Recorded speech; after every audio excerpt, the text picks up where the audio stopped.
Bank reconciliation statement बनाया जाता है क्योंकि जब हम ईयर एंड करते हैं या बैलेंस शीट बनाते हैं क्वार्टरली हाफ ईयरली, तो उस समय हमें कैश बुक, कैश अकाउंट और बैंक अकाउंट का मैच, जो हम बैलेंस निकालते हैं बैंक अकाउंट का अपनी कैश बुक में, और जो बैंक अकाउंट में एक्चुअल बैलेंस होता है एज पर द पासबुक, वो मैच होना चाहिए। मतलब जितना पैसा हमारे पास बैंक अकाउंट में एज पर आर रिकॉर्ड, हमारे रिकॉर्ड के हिसाब से उतना ही बैंक के रिकॉर्ड से होना चाहिए।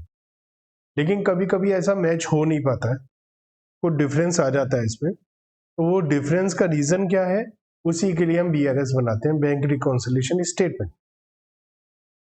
तो ये हमें दिखाता है क्या रीजन है कि हमारा जो bank column of cash book है या बैंक अकाउंट है, उसका बैलेंस पासबुक के हिसाब से मैच नहीं हो रहा है।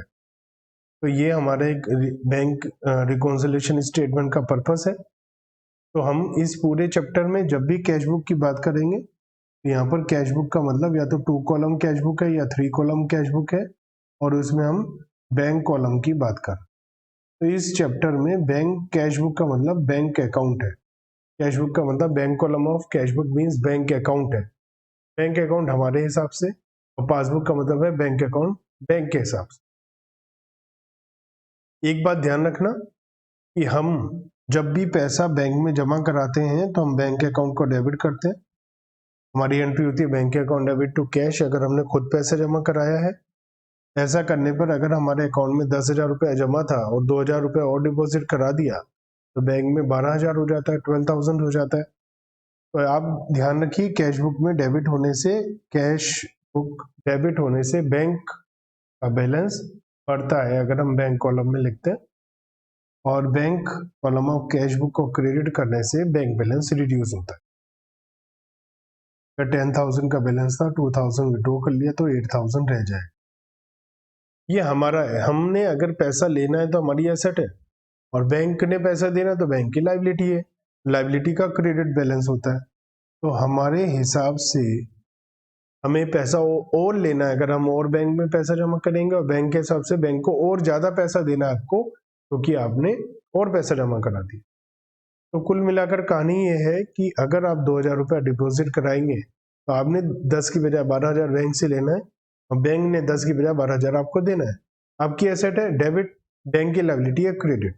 तो जब जब पैसा जमा करेंगे आप अपने अकाउंटिंग में डेबिट करेंगे, और बैंक अपने अकाउंट्स में क्रेडिट करेगा।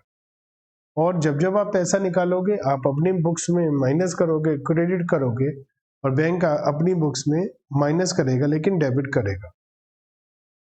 इससे ये बात तो तय हो गई कि अगर आप डेबिट करते हैं तो बैंक क्रेडिट करता है, और अगर आप क्रेडिट करते हैं तो बैंक डेबिट करता है। तो हम कैश बुक में डेबिट करते हैं तो पासबुक में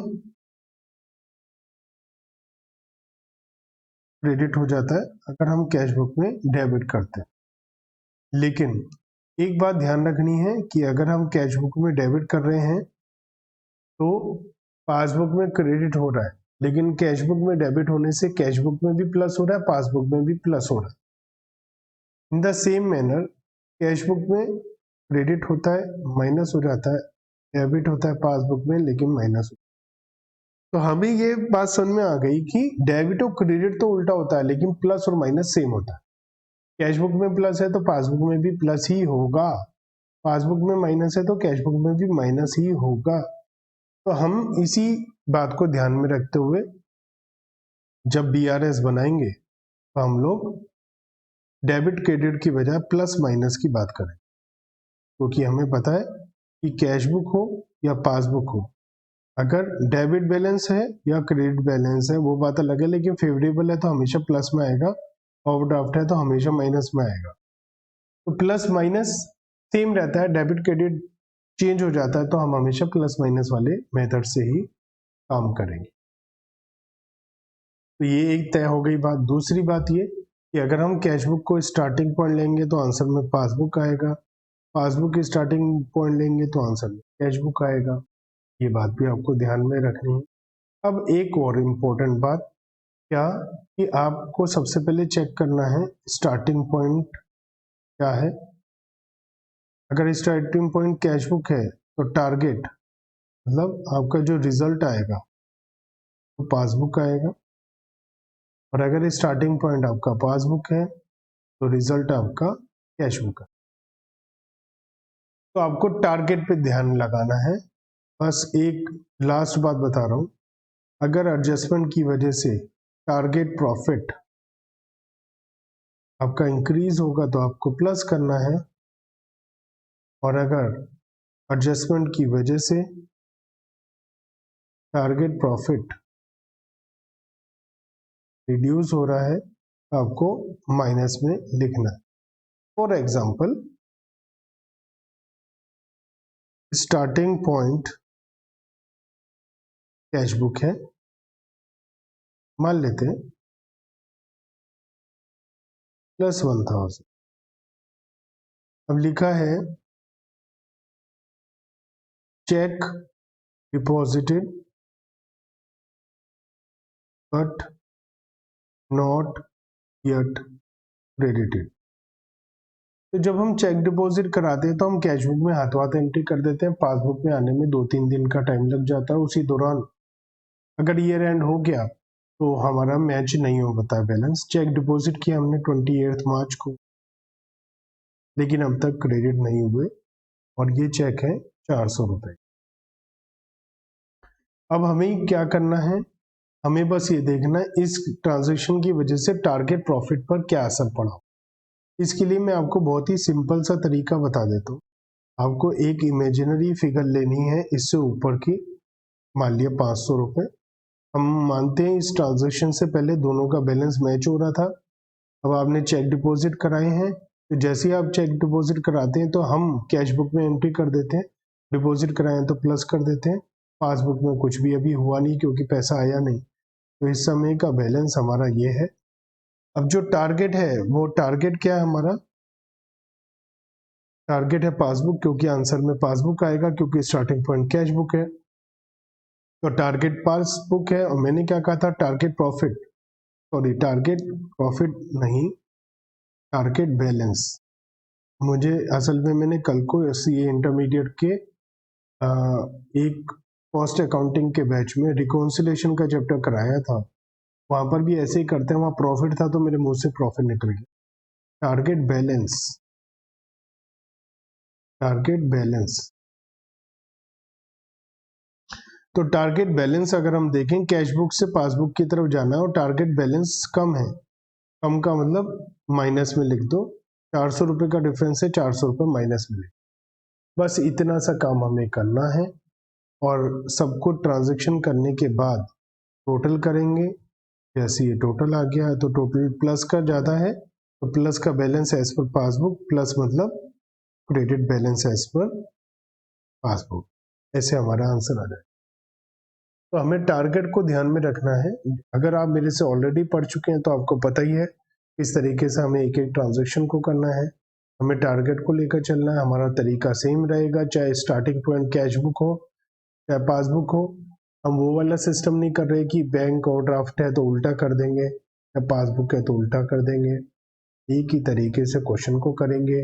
ओपनिंग बैलेंस फेवरेबल है तो उसे प्लस में लिखेंगे, ओवरड्राफ्ट है तो माइनस में लिखेंगे, और उसके बाद ओवरड्राफ्ट है या फेवरेबल है उसका ध्यान ना रखते हुए हम लोग नॉर्मल क्वेश्चन को करते रहेंगे। हर ट्रांजैक्शन के लिए अगर हम लोग एक एडजस्टमेंट में लिख लें जैसा मैंने अभी अभी आपको बताया तो हमें प्रॉब्लम नहीं आती है या प्रॉब्लम बहुत ही कम आती। अब हमारे पास इस चैप्टर में और अगला टॉपिक होता है देखने के लिए amended cash book. Amended cash book क्या होती है और उसमें हम किस तरीके से काम करते हैं उसे देख लेते हैं। अमेंडेड कैश बुक का मतलब होता है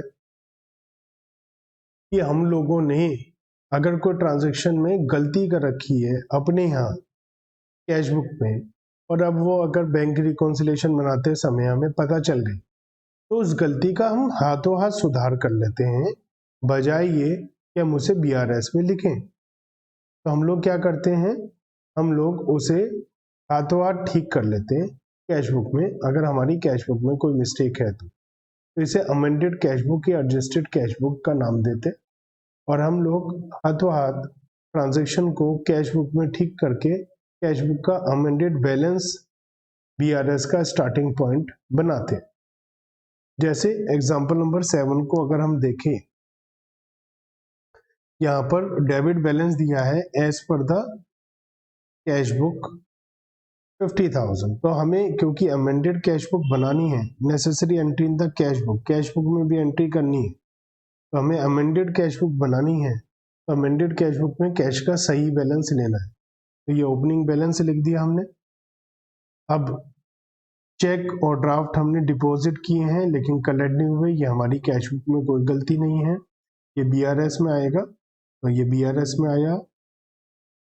चेक इशू किए प्रेजेंट नहीं हुए, ये हमारी कोई गलती नहीं है, ये भी BRS में आएगा।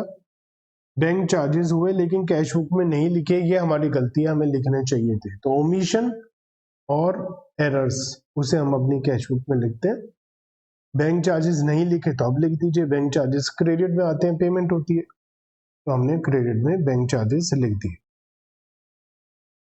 Interest 5,000 wrongly debited by the bank and recorded in the cash book was reversed by it on 31st March। तो यहाँ पर लिखा है कि 5,000 रुपए बैंक ने गलती से interest of 5,000 wrongly debited by the bank and also recorded in the cash book was reversed by it।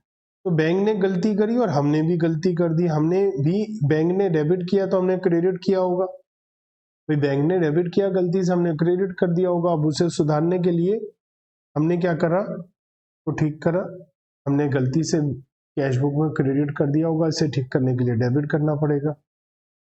और BRS में इसलिए नहीं आया क्योंकि बैंक ने 31 मार्च को ही ठीक कर दिया, अगर 31 मार्च को बैंक ने ठीक नहीं किया होता तो BRS में भी आ जाता। इंटरेस्ट ऑन इन्वेस्टमेंट कलेक्ट कर लिया बैंक ने, हमने रिकॉर्ड ही नहीं करा, हमारी गलती है, लिखना चाहिए था तो अब लिख देते हैं, तो BRS में नहीं आएगा, अमेंडेड कैश बुक में आ जाएगा। तो ये सारी ट्रांजेक्शन होकर एक अमेंडेड कैश बुक का बैलेंस आएगा और फिर BRS से पासबुक का बैलेंस। तो ये हमारा था पूरा चैप्टर BRS से रिलेटेड, जो हमें केवल ये देखना होता है टारगेट प्रॉफिट क्या है। अगर अमेंडेड कैश बुक नहीं बन रही है तो सारी ट्रांजैक्शन BRS में आ जाएंगी। अमेंडेड कैश बुक बन रही है तो जो एरर्स और ओमिशन है वो कैश बुक में आएंगी। जो एरर और ओमिशन हमसे हुई है, ना कि बैंक से, जो एरर और ओमिशन हमसे हुई है वो कैश बुक में आएंगी, बाकी की ट्रांजैक्शन पासबुक में BRS में आ जाएंगी, और फाइनल बैलेंस वही आएगा जो अमेंडेड कैश बुक के बगैर वाला मेथड से आता, वही बैलेंस आएगा। बस यहाँ पर कुछ ट्रांजैक्शन अमेंडेड कैश बुक में आ जाएंगी ताकि हम अपना कैश बुक को भी ठीक कर पाए।